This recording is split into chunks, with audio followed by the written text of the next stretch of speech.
Hello, happy October 1st. That means it's officially spooky season, and I thought we might revisit the harrowing tale of the ghost car for a quick update. So for those of you who did not see the initial video on this, my mom bought my sister a car in 2019 and never titled it over to my sister's name, and then my mom died in 2020, which means my dad should have inherited the car, which I guess he did, but he never titled it over to his name. He never titled it to my sister's name, and then he died in 2023.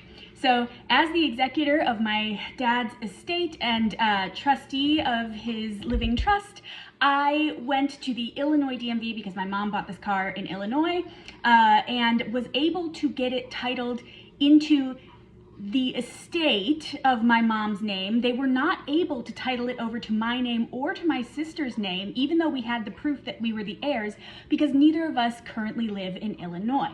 So my next step was to get a lawyer in Illinois to reopen my mother's estate so that we could get this car out of it into either of our names. And for some reason, some strange quirk of Illinois estate law, that lawyer was not able to do it, essentially saying that because my mom had died, the car would have passed to my dad, so it should really be part of my dad's estate.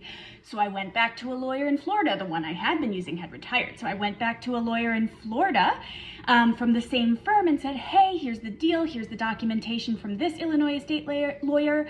I am apparently supposed to reopen my father's estate.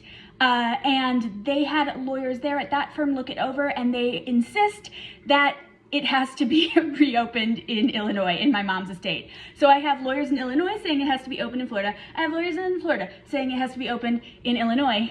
Can I set the car on fire? That's the legal question I want to know. Is not worth all that much. Can I just set the car on fire?